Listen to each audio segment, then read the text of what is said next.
the thought factor in achievement. All that a man achieves and all that he fails to achieve is the direct result of his own thoughts. In a justly ordered universe, where loss of equipoise would mean total destruction, individual responsibility must be absolute. A man's weakness and strength, purity and impurity, are his own and not another man's. They are brought about by himself and not by another, and they can only be altered by himself, never by another. His condition is also his own, and not another man's. His suffering and his happiness are evolved from within. As he thinks, so he is. As he continues to think, so he remains. A strong man cannot help a weaker unless the weaker is willing to be helped. And even then the weak man must become strong of himself. He must, by his own efforts, develop the strength which he admires in another. None but himself can alter his condition. It has been usual for men to think and to say, "Many men are slaves because one is an oppressor. Let us hate the oppressor." Now, however, there is among an increasing few a tendency to reverse this judgment, and to say, "One man is an oppressor because many are slaves. Let us despise the slaves." The truth is that oppressor and slave are cooperators in ignorance, and, while seeming to afflict each other, are in reality afflicting themselves. A perfect knowledge perceives the action of law in the weakness of the oppressed, and the misapplied power of the oppressor. A perfect love, seeing the suffering which both states entail, condemns neither. A perfect compassion embraces both oppressor and oppressed. He who has conquered weakness and has put away all selfish thoughts belongs neither to oppressor nor oppressed. He is free. A man can only rise, conquer, and achieve by lifting up his thoughts. He can only remain weak and abject and miserable by refusing to lift up his thoughts. Before a man can achieve anything, even in worldly things, he must lift his thoughts above slavish animal indulgence. He may not, in order to succeed, give up all animality and selfishness by any means, but a portion of it must at least be sacrificed. A man whose first thought is bestial indulgence could neither think clearly nor plan methodically.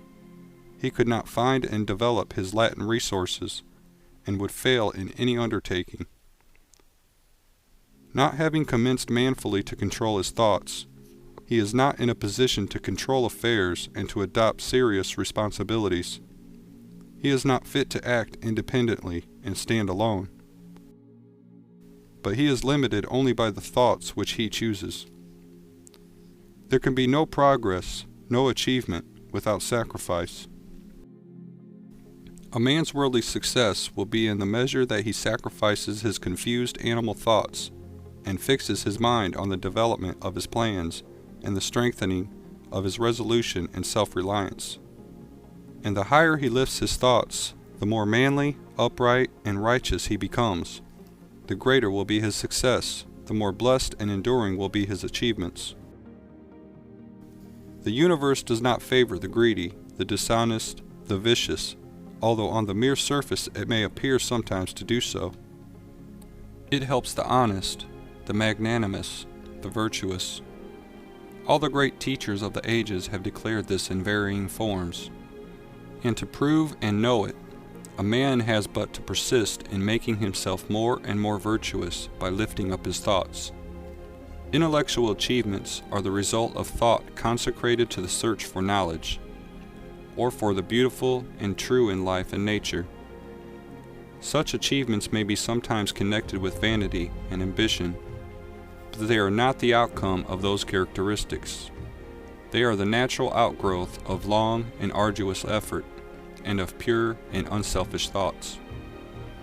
Spiritual achievements are the consummation of holy aspirations.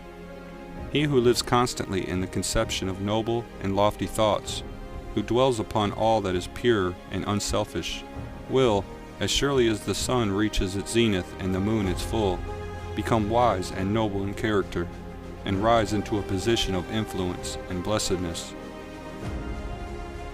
Achievement of whatever kind is the crown effort, the diadem of thought. By the aid of self-control, resolution, purity, righteousness, and well-directed thought, a man ascends. By the aid of animality, indolence, impurity, corruption, and confusion of thought, a man descends. A man may rise to high success in the world, and even to lofty altitudes in the spiritual realm, and again descend into weakness and wretchedness by allowing arrogant, selfish, and corrupt thoughts to take possession of him. Victories attained by right thought can only be maintained by watchfulness. Many give way when success is assured and rapidly fall back into failure. All achievements, whether in the business, intellectual, or spiritual world, are the result of definitely directed thought, are governed by the same law, and are of the same method. The only difference lies in the object of attainment. He who would accomplish little must sacrifice little. He who would achieve much must sacrifice much. He who would attain highly must sacrifice greatly.